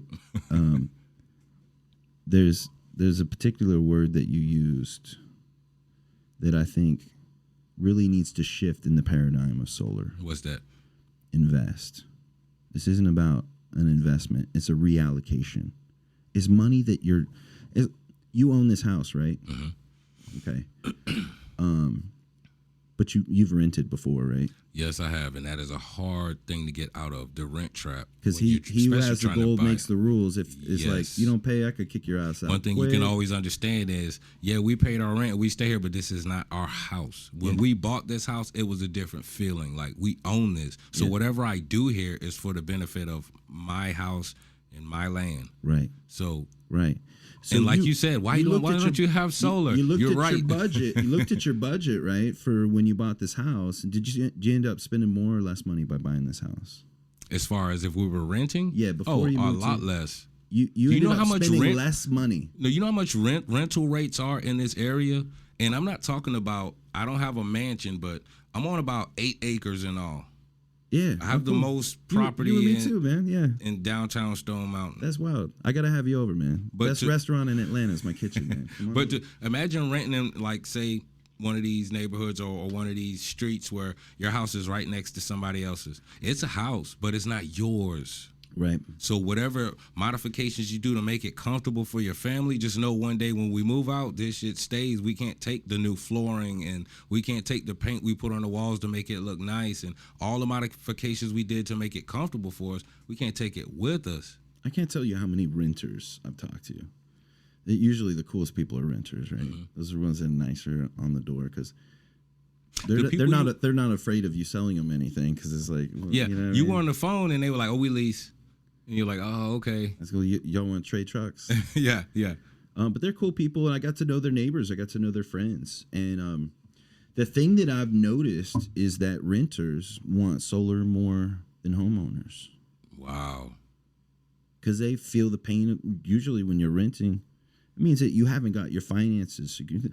Most people, look, the thing about solar is we don't go solar to save $40 a month. We don't do it to save 50, 20, whatever. We do it because we know energy inflation is coming with the Paris climate accord, and the fact that we're still, and a lot of folks don't know this, but Southern Company is doubling down on carbon. So it's going to get to where you got to choose between, are we going to eat or keep the power on because the bill's so high? Yep. And so how do we know that power bills are going to double? They always have. Mm-hmm. The thing is, they're going to be doubling a lot faster because by 2030, get this, by 2030, 90% of our energy is going to have to come from something other than dead stuff that comes out of the ground. And what's that going to be? Where's it going to come from? And that other 10% is going to be taxed to the hill heavily. And what's happening right now, this is crazy. Southern Company is doubling down on natural gas. They're doubling down on coal. Right? They went up 27%. Most people don't feel this pain. They don't understand what's actually going, because it's just, it's subconscious. It's the frog in the frying pan. There you go. There you go. Type of deal, because you don't know you're frying because it's gradually getting hotter. But once it gets to the point where you drop water on it and the water dances, it's too late. 100%. And if you're not prepared, then what? Like I say, you have to choose between, am I going to keep the lights on this month or am I going to feed us this month? And it should never be that way. Should never be that way. Especially when I understand solar is a fairly new industry. It's a lot of regulations that haven't been made, but if you can get it and you get it right and everything works like it's supposed to, you're in a better position than somebody who's that frog in the frying pan and saying, oh, it's just a little warm, it's not hot. When it gets to the point where it's frying, it'll be too late. Yeah, and when you said get it right, I think one of the important things is when you're looking into solar, like I did for my home, everybody was full of shit. Nobody knew what they were talking about. Exactly. They just wanted me to sign. And I was like, yeah, I don't do it like that. And not only was it the person selling it to you, but the people that had installing it didn't know Nobody knew what they were doing. They used the right equipment, on and on and on, right? I'm not saying I'm the best, but I will say on the camera right now, I am that guy. This is that guy. This is the guy. Like, it's, you remember the wolf in Pulp Fiction? This is the wolf. Look, so if there was a patch and if there was a special forces for solar, I would have System Sniper on my shoulder, because if I pull up at somebody's house and it's my first time and their solar's not working, I'm going to find out where it's not working. That comes from years, days, hours of installing these systems. It comes from understanding the behavior of them, making mistakes, understanding what I did wrong, studying and researching, which is what a lot of the installers don't care to do. They just want to come, fill a position, get paid. They don't even understand what they're hooking up, how it works, and why they're hooking it up that way. I had to understand. So when it came time for, I have to get certified for this, I got the certification I needed, but what else do y'all have here? I got all of them. So Enphase right now has me on board for sales side. 16. Every time they look me up, they're like, wow, you have a lot of certifications. I'm like, yeah, I'm kind of OCD about it. I just couldn't stop. I actually heard about your company before you even called me. Really? This is a trip. Yeah. So there was a homeowner that had an Enphase system and they were outdated inverters. Yeah. You remember that guy? M series. Yeah. And so I was the closest on Google, or we had the best reviews or whatever. Mm-hmm. So he called me first and he said, they gave me a list of people. And he mentioned your company. He mentioned Eco Solarize. And I was like, I don't know about those people, man. That could be some fly by night, man. Let me go ahead and check their reputation. Mm-hmm. And then you call me like, I think that's crazy, you called right? me like a week later. And I was like, oh, snap. So you're the one that Enphase says this is the guy that you want if you have a problem. Yeah. And SolarEdge is going to get hip to that too. They will. I'll go ahead and give you here's a freebie for you. Just get a box of those little chips, those microchips. They're like $20, whatever they cost. Mm-hmm. And because you're going to have to swap them out. Yeah. And so just save yourself a trip if you just swap them out and then wait for them to mail you back the new one. That way the customer doesn't have to wait. Exactly. The families that we serve. Yeah. And that's important. So an ounce of preparation. We were talking earlier, and a pound of gold. I was telling you that I want to create some type of standard operating procedure that someone who may be familiar with installing, but they're not an expert, they could go to as a reference. I haven't found that anywhere. I think this is vital. I think that this is one of the many steps in your legacy. Yeah. And I can't wait to see it, and I'm happy to help you. And I'm happy to connect you with captains in the industry, right? So you can sharpen your sword and perfect this SOP, because just like in sales, there needs to be a universal truth about how we qualify homes, how we design systems, how we price them appropriately to make sure. Because the thing is, like on the financial side of solar, banks know, was it Blackstone or Black something? BlackRock. Yeah, that they're the ones that are funding the world, right? And the thing is a financial instrument, they love solar loans because people are happy. Guess what? They're happy to go from renting to owning, right? And to do their part for the grid, do their part for the environment. They're happy to do this. But when their payments go up because it wasn't represented or priced appropriately. Because after those 18 months, if you don't put down a certain percentage. And if you don't explain how the tax credit works, and by the way, I just found this out. I used to think that it was something, and maybe things have changed.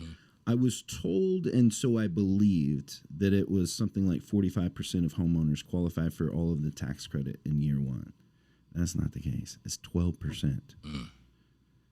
I usually tell people keep the tax credit unless I know that they're a money man and they're banking it. But I think you told me that it's represented as if the homeowners we serve are going to get an actual check. A check. But it's not a check. It is a credit if they owe extra taxes. Dude, there is so much misinformation in solar. There's so much misinformation. So I can understand why people say. Now, that will motivate somebody to say, I'm going to get a check and solar. Yeah, let me sign. But you don't. You used to get a check in Snapping Shoals, in a check for what you sold back, right? No. You'd get a check for going solar. Oh. In Georgia, all of these power companies. Remember that thing I said about the meter and the RPS mandate? It's not a matter of if, it's when you're going solar. And so these power companies have to offset their energy consumption with solar. So they were paying homeowners to do it. You would literally get a check for a couple grand, depending on your system size. Have you ever heard of a meter from the power company that wasn't reading the correct numbers back? All the time. I've had it happen at an install, and I had to go out and meet the power company there. Yeah. So they tested their side at the meter, and I had to test my side where the solar's going in, and we held our things together, and the numbers were off. And he was like, I don't know, something must be wrong with yours. No, wait a minute, something's not wrong with mine. Not only is this showing real time, I got Enphase on the phone. Can you give him what readings you have? Their readings matched with mine. His readings were way off. And the homeowner's sitting there scratching his head like, well, what's going on? And the power company guy's like, well, yeah, it has to be your firmware. And I'm like, no, sir. They left. The guy still, he's not getting the amount he's sending back. We need to get his number. And what we need to do, as myself included, as solar homeowners, is we need to create checks and balances. Yeah. Public Service Commission needs to get involved. Yeah, no one's speaking up for these people. They got so involved with all these other regulatory issues, but what about giving homeowners a fair shake and having some accountability? I believe in accountability for the solar side. How about some accountability for the power company as well to protect the homeowner's interests? I was just talking to my wife about it. I said, who's speaking up for the homeowners that have solar? As far as the people making these different rules, who's speaking up for them when it comes time to make that decision? There's nobody speaking up for them. I mean, you know what they did to Martin Luther King, right? Yeah, I know what they did to Martin Luther King, but I'm just saying, you piss off the wrong people. Georgia Power is a monopoly. Southern Company is a monopoly. They're a monopoly. But they run the grid from Mississippi to Georgia, and they run the gas pipeline from Florida to New Jersey. What is Georgia Power Company without the people paying the bill to Georgia Power Company? They would be nothing. Exactly. The power, I believe, is in the majority of people who are paying every month to make them rich.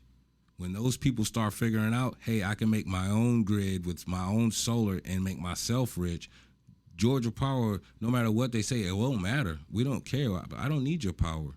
Yeah. But there's no advocate for people who have paid for solar and have it on their home and it's working and they're actually giving back to the grid more than what they need and they're not getting the credit that they're supposed to get. There's no one standing up saying, hey, y'all got to fix this. Well, make this right. SIA is working on it. SIA. How long could that be? I mean, a long time. By then, I mean, it doesn't even matter. Yeah, it's something that needs to be done. Honestly, that needs to be trued up within the first 30 days of the system being turned on. You know, once let's call it 90 days, because the likeliness of you going back to a job in the first 90 days is pretty high. Would you agree? Yeah. After 90 days, you're pretty much in there. You're pretty much in there. So after 90 days, you have your shit together. We should be looking at the bill. We should be truing it up and making sure I look at my Solar Edge app and I'm getting that credit on my power bill. The same credit, because that's one of the complaints you hear the most is, I got my bill and it doesn't look different. Yeah. Especially when I know, because if I monitor their system, it's showing you gave this much back to the power company. Yeah, and I can monitor people's system right now. Yeah. Well, if you gave this much back and your bill ain't changing, who's doing the numbers here? Who's accounting for what you're giving back?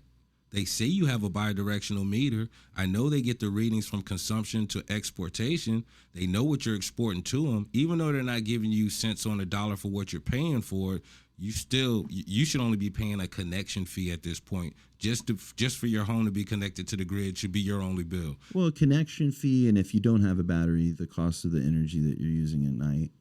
If you're all electric and in the winter, when they raise the tariffs is when everybody gets home from work. Well, that's and they know you're home. That's time of use, right?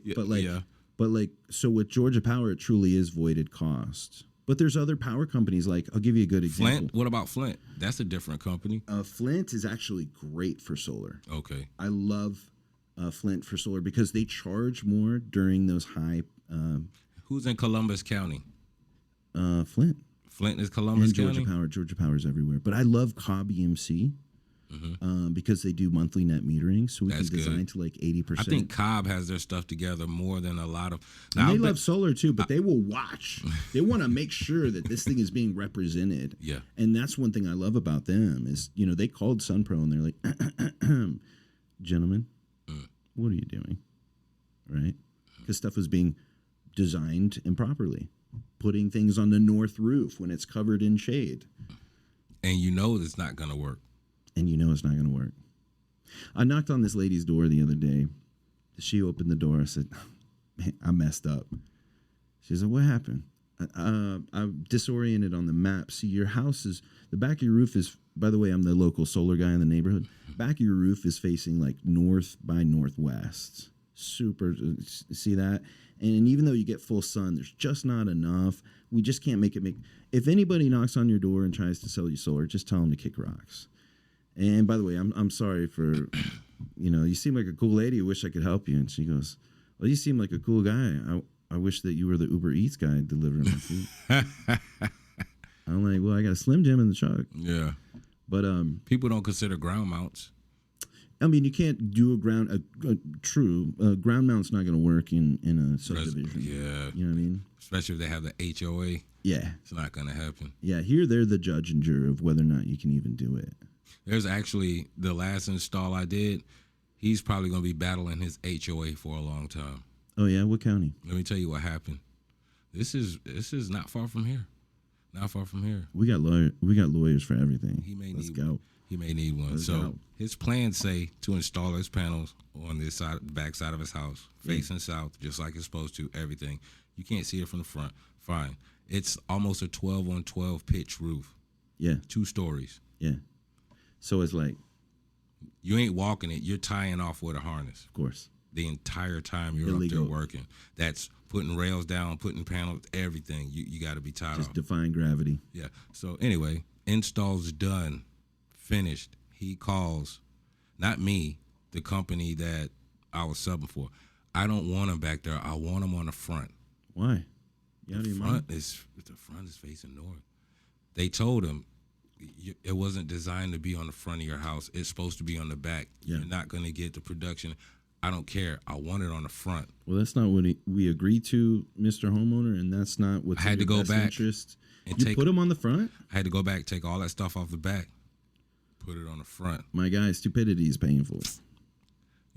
I will tell you like this. Did he just want to piss his wife off, or what was going on? I don't know what. I think it was a problem when we first got there. When I first got there, his stuff was in the driveway, and he was like, "Don't start installing." I was like, "Why?" He was like, "Those panels are used." I said, "Let me look at them first." I went and checked them. The DC plugs on the back. Yeah. Positive, negative. Yeah. They still had zip ties. The panels were new. It had rained. And when they delivered them, they got a little rain. I said, sir, I don't think your panels are used. It's just from the rain. Well, hold on a minute. I knew it was going to be a problem then. He had to call back. I was sitting in the driveway for like 20, 30 minutes. I ain't got time for this. I got other stuff I could You had doing. A mental health case on your hands. And that happens too sometimes. We put him on. We had to move him. Long story short. The north side? It's going to be terrible for this guy. Oh. It's going to be terrible for this guy. I think he's got mental health issues, honestly. Maybe. He was never home the entire time we installed. Yeah. It's weird. Yeah, it all sounds weird. I never want to go back to his house again. Don't do it, bro. Don't do it. It's a trap. I learned a lot on that. Yeah. As far as not only installing, but as far as when I'm dealing with another company as a B2B, business to business transaction as far as work, is I have to set my boundaries a little better than what I did, because I understood from the position of the company when a customer does that, it's like we just want to make them happy, get this done, and get the hell on. But to that point, sorry to interrupt, but to that point, the customer is always right in matters of taste and preference. Okay? That's the full sentence. But not I'm north and south. You can't say, dude, you want me to put it on the north? That'd be like me walking in to buy a Bugatti and telling them I really, really need you to put my Toyota engine in this Bugatti before I roll off the block. Those are the results you're going to get. What's done is done. Oh, man. Well, thoughts and prayers. For them, not me. I'm done. Yeah. everything's working like it's supposed to, but I'm never going back there again. Yeah. I can't wait to see his power bill. I know, right? So they're doing it in Maine, dude, all day long. Solar works all over the place. I think we're going to Alabama. Oh, we're already there. Sweet home. Oh, God. Oh, no. Do you know what I love about Alabama? Every time I hear that song, I think of Chainsaw Massacre movie. Oh, Jesus. The newer one they had. I can't watch scary movies, man. I like gangster movies and rom-coms. That's like pretty much it. But like, you know the best thing to come out of Alabama? What? I-20. I-20. We went down there not too long ago. My girls had a cheer competition right in the Mobile where I used to stay. And it's like when we got there, it was just like flashbacks of when I stayed there. And I was like, I can't wait to get back out. I didn't tell anybody I was in town on purpose. Yeah, I'm familiar with that. Didn't want to see any old friends. I just wanted to have my girls have fun, do their competition. Keep it moving. Keep it moving. Yeah. Can't go backwards. Yeah, but we'll go back and give him solar. I did see a little solar while I was down there. We ride to Walmart. I'm like, oh, they have solar in their house. I'm looking over here. So it is down there, but not like it is here. For sure, for sure. And it still needs to grow here. And I think in order for it to grow, we got to change how homeowners associations have got to stop harassing us about putting solar on the back of the... Well, you can't even see it. You're going to tell me that you don't allow it? Karen, really? Yeah. Seriously? So that's got a lot's got to change. But, you know, I think people like you and me that get pissed off when people do things wrong or misrepresent things. Yeah. I think that we're just going to continue to be torchbearers and we're going to attract more people like us. Exactly. You know, and eventually net metering is going to come back to Georgia. And anybody that's got a system that's tied in, when there's net metering, bro, there's no argument.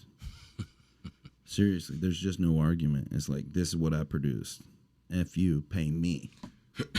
That's a beautiful thing. I've got people with $12 power bills, man. That's a beautiful thing to see. You know, and when they call and say, hey, I just wanted to call and say, thank you so much. I just got my power bill. You won't believe it. That's a good feeling when you know you help. My chest is up, and then I'm proud to be a door-to-door salesman. Yep. I'm proud. Or I get a call like, yeah, the power went out the other day in the neighborhood. Man, all my stuff was still on. I just wanted to say thanks. I'm like, no problem. I know everybody in the neighborhood was like, what the hell are they doing over there? Some kind of voodoo magic? Nah, they're asking, where can I get that? Yeah, right here. Exactly. Right now.